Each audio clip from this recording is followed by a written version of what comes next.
నమస్కారం మిత్రులారా. సహజంగా తెలంగాణ ప్రజలు, ఆంధ్ర ప్రజలు అంటే నార్త్ సైడే కానీ సౌత్ ఈస్ట్ వెస్ట్ అంటే 4 దిశలల్లో ఇప్పుడు 3వ తారీఖు రోజు పౌర్ణమి రోజు జరగబోయే హోలీ అంటే రంగుల పండగ అంటారు. అచ్చ తెలుగు మాటలో మాట్లాడాలంటే ఈ రంగుల పండగ అనేది ఎందుకు వచ్చిందో తెలుసుకోవాలి. మరియు ఎందుకు పలు విధాలుగా పలు ఆలోచనలతో పండగని ఎందుకు చేస్తాము అనేది తెలుసుకోవాలి. ఒక సాధువైన నేను చాలా సందర్భాల్లో పండగల గురించి చెప్పుకుంటూ వచ్చాను. తెలంగాణ ప్రాంతం ప్రజలే కానీ అంటే తెలుగు ప్రజలు అయినా తమిళనాడు ప్రజలైనా సౌత్కు సంబంధించిన ఒక నిర్ణయం తీసుకున్నప్పుడు హోలీ అనేది మన దగ్గర మన్మథ దహనం అంటే కాముడి యొక్క కామ దహనం చేసి మరుసటి రోజు మనం హోలీ చేసుకుంటూ ఉంటాం. అంటే పండగకి ఒక రోజు ముందు కాలుస్తారు, కామదహనం చేసి మరుసటి రోజు ఉదయం పండగ చేస్తూ ఉంటాం. అసలు కామదహనం ఎందుకు చేయాలి ఆ రోజు అనేది చాలా మందికి తెలియవలసిన విషయం.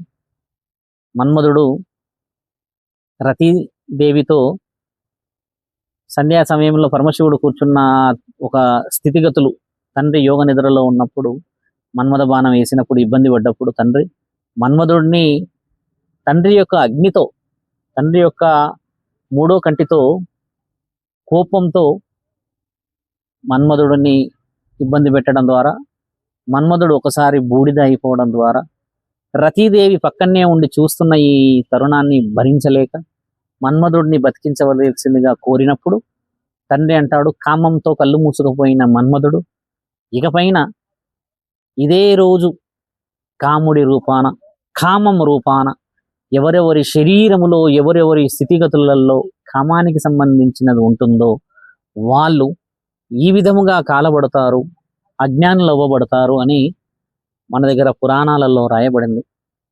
కానీ రతీదేవికి దీర్ఘ సుమంగళీ భవ అని తండ్రి ఒకప్పుడు వరం ఇవ్వడం చేత కామరూపాన మన్మధుడు బతికే ఉంటాడు. ఈ రోజుని చరిత్రలో కాముడి పండగగా, మన్మధుడి పండగగా, లేకపోతే మన్మధుడిని దహించిన పండగగా చేసి ప్రజలందరూ ఒక ఉత్సాహకరమైన వాతావరణాన్ని చేసుకుంటారు అనేది ఒక నానుడి.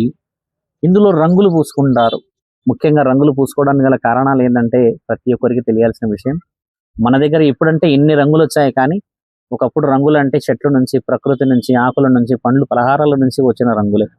ఎందుకంటే అన్ని ప్రాంతాల్లో ఒకప్పుడు ఇంత వాటర్ ఫెసిలిటీస్ ఉండకపోయేటి. కాబట్టి మన వాళ్ళందరూ ఈ ఎండాకాల సమయంలో శరీరానికి రంగులు రాసుకుంటే సుమారు 2 నెలలు 3 నెలలు మళ్ళీ వర్షం పడేంత వరకు ఈ శరీరాన్ని స్నానాలకు సంబంధించిన ఆచరణలు చేయకుండా, సహజంగా చూడండి, స్నానాలు చేయాలంటే ఈరోజు గ్రీజర్ అని, వాటర్ అని, బకెట్లని, ఇంకెన్నెన్నెన్నో మనం డ్రమ్ములు వృధా చేస్తాం. అలా చేయకుండా ఒకప్పుడు నీళ్ళ గురించి కొరతలు ఉండాలి, కొరతలు ఉంటుంది అని ఆలోచన చేసి మన వాళ్ళు చేతులకు, శరీరానికి, మొహానికి ఎంత రంగులు రాసుకోవడం వల్ల 2 నెలలు స్నానాలు ఆచరించే కార్యక్రమం తగ్గేది. దాని ద్వారా ముఖ్యమైన వసతులు అంటే బట్టలు పిండుకోవడానికి, భోజనాలకు, తినడానికి, ఉండడానికి నీళ్లు ఉపయోగపడేది. ఆ విధంగా రంగులు రాసుకుంటారే కానీ ఇది రంగుల పండగ అని మనం పెట్టుకున్న పేరు.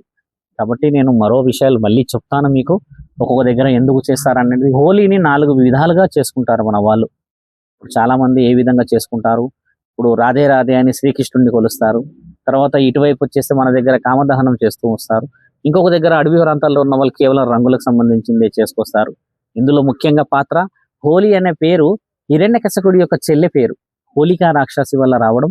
అసలు ఎందుకు ఈ పేరు, ఈ ప్రఖ్యాతలు ఈ పండుగలు వచ్చాయో నేను మరో వీడియోలో మీకు చెప్తానని చెప్తూ అందరూ జాగ్రత్తగా వహించాల్సిన అవసరం ఉన్నది.